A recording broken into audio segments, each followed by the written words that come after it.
Hi everybody, this is Cheryl, and I wanted to show you where we're at on our cross stitch project and show you how to finish up one way of finishing up your cross stitch work. And I wanted to show you where we're at with our Christmas bags.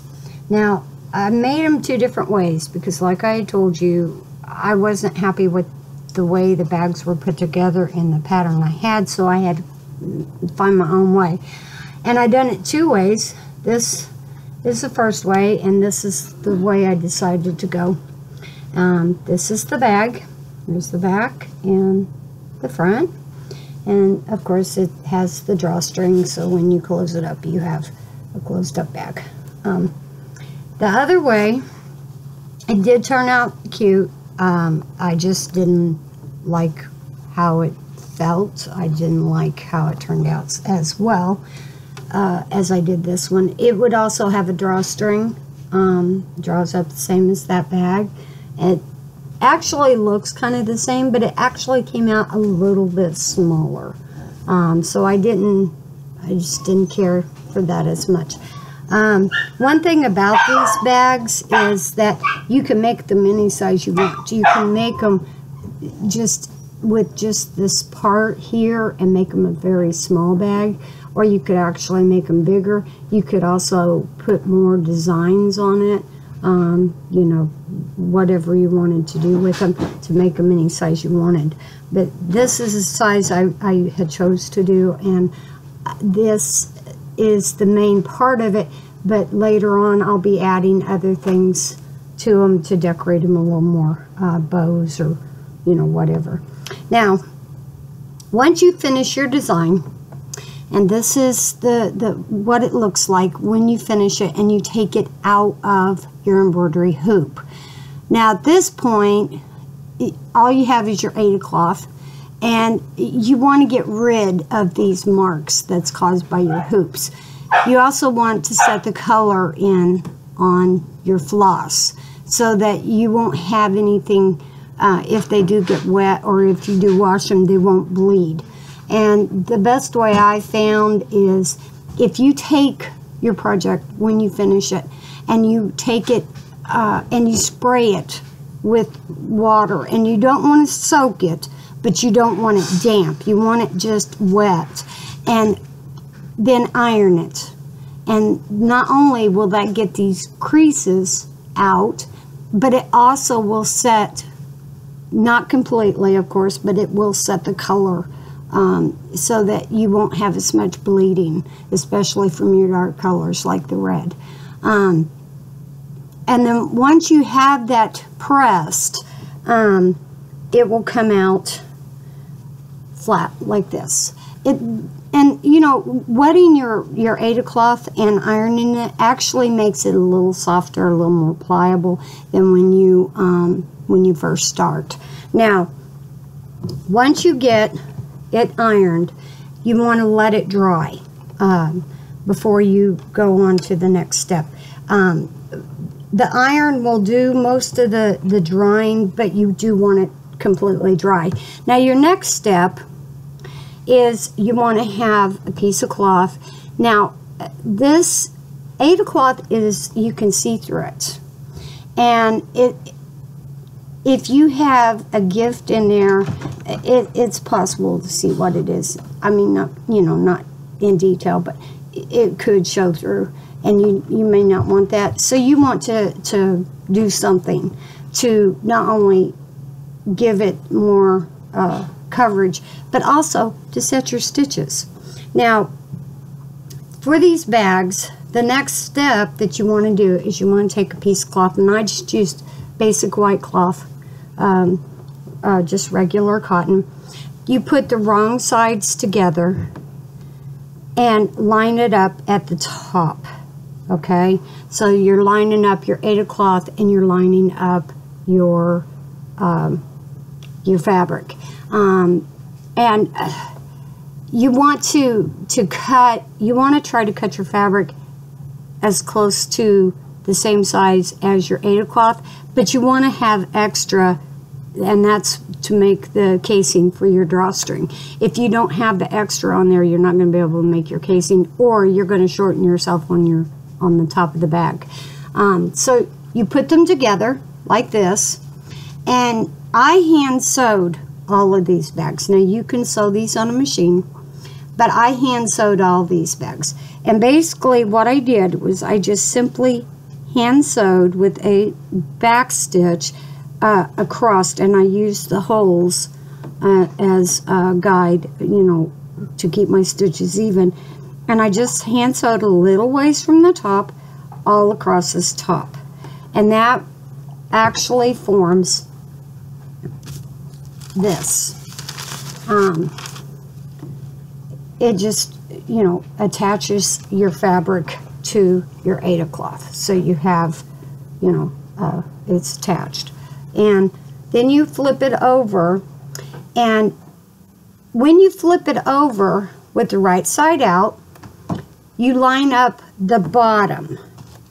Now this was the part where I ran into a little bit of trouble because I didn't know how I wanted to do it.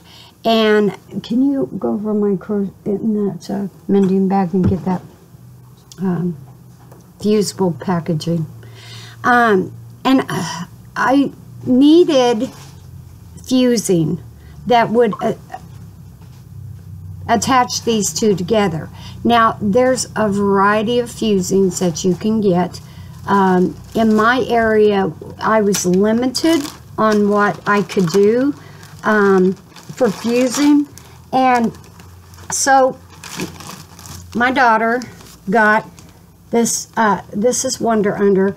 I don't care for Wonder Under as much as I do for others, because over time it works the same as glue. Over time the glue will actually not adhere, but it does last a long time, so I'm like not overly worried about it. But what this does is it actually, in a sense, glues fabric to fabric. It's very, very thin, and I'm not going to show you how to do that because it gives complete instructions on the back how to do it. But you have a sheet. This is a piece of it. You cut the sheet the same size as your Aida cloth. Now this is the important part. You don't want this to be on the fabric. You only want this on the Aida cloth, because if you put it on the fabric, you're going to close your casing, and that defeats the purpose of creating your casing. That sewing this together like this and then fusing this like this is what creates the casing on the front part of your bag. So you want to you first of all want to fuse your facing. You want to fuse the Wonder Under, or whatever you choose to use, to the back of your Aida cloth, okay? So that when you get it done, your front has the fusing on it. It's really hard to fuse onto Aida cloth because it doesn't work quite the same as fabric. So be real careful about how you do that. Fuse that on, okay? Then you flip it closed and you line up this. You take off the paper backing and then fuse it together so that the fabric is fused to your Aida cloth. Now the other thing about this is when you are putting fabric on the back of it, all the stitching that you've done is locked in.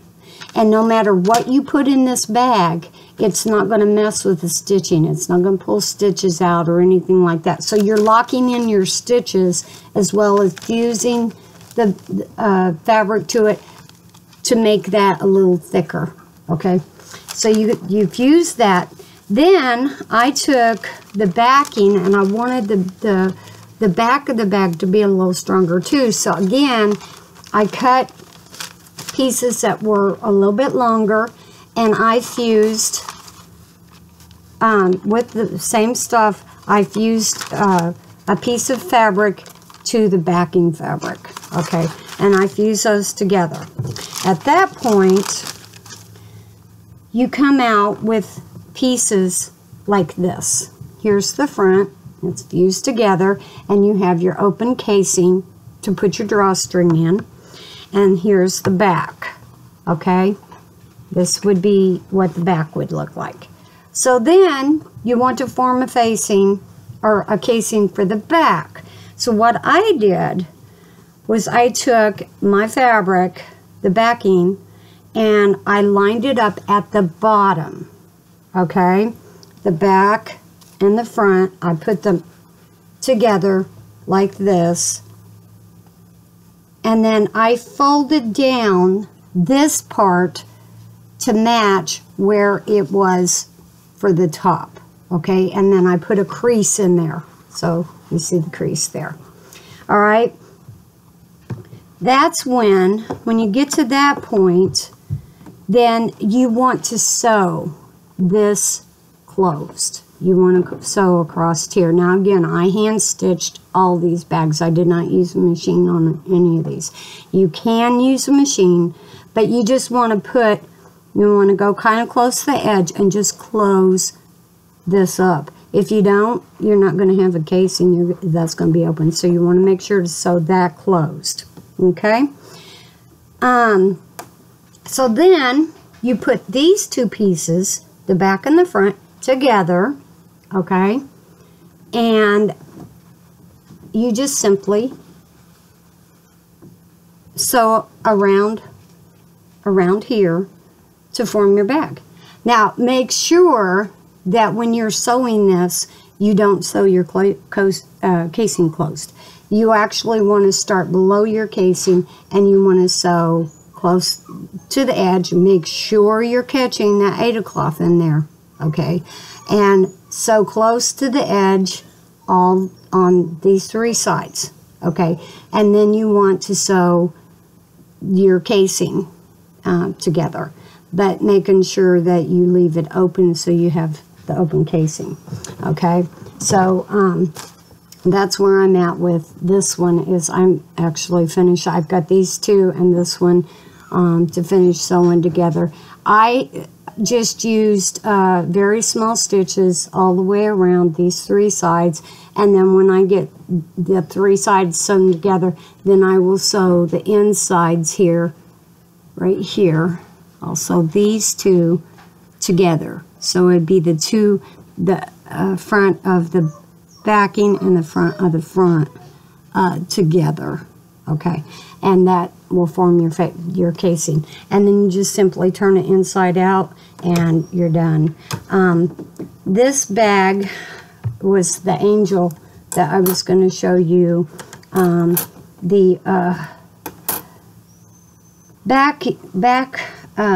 Let's see if I can turn this. The outlining I wanted to show you. Now I had told you before that you couldn't see how the sleeves worked, but once I got the back stitched on the outline of it, now you can see her little sleeves, you can see her dress, you can see where the hands are, you can see in detail more of how the outline works, and why the outline of doing your outline work, how it really makes a difference in making sure that all the details are shown. I mean, you can even see here that the little crease, like when you fold your arm up, the crease that the fabric makes, that outlining is real important when you're doing this kind of stuff. As far as what you can use for drawstrings, it's a matter of preference. I actually, believe it or not, used a shoestring because I've already packed away my ribbon for the Christmas ribbon, and I didn't have any to match, so I just used a red shoestring, extra shoestring that we had, just to demonstrate how the drawstring works. But you can use anything. You can use cord, you can use ribbon, you can use anything you want. It's just a matter of preference. When I made these bags, I wanted a specific design and look to them, and that's why I made them the way I did. One thing I wanted to show you is on here you can see how I've sewn that, and I've hand sewn it with a blanket type stitch closed to form your casing, and you've got to have that open. And also you want to think about what kind of what you want to use for your drawstring, because what you want to use for your drawstring depends on how big you need to make your casing. You know, some of these I may use ribbon on, so I chose to go with a little bit bigger casing for these. And you want to try to get the front casing as close to the same size as the back casing. So, so pay attention to that kind of detail, and you know, you can have some really cute bags. I plan on making some more of these, you know, later on. This year I wanted to go with the bigger bags. These kind of bags, you can use them year after year, and we actually do. In another video, I'm going to tell you about some of our Christmas traditions. But these bags can be used year after year, and it really cuts down on, you know, buying paper and boxes and stuff like that. We do use those, but you know, it's a lot of fun making these bags and using them. Another thing is, another tradition is the type of backing you use and what you would, you know, coordinate them. One of the things that I'll talk about later on is how you can coordinate wrapping paper where you have a set design for each person in your family. And, you know, by doing that, you can actually create packaging by using a specific fabric for each person in your family. And it's a lot of fun. It's a lot of fun. We have a lot of fun with it, and you know, we enjoy doing this kind of stuff. It's kind of a part of our tradition for holidays, not just Christmas, but for a lot of different holidays. You know, specific colors, specific designs, all of that, it kind of goes together with some of the things that we do as tradition in our family, and we have a lot of fun with it. But, you know, this basically wraps up the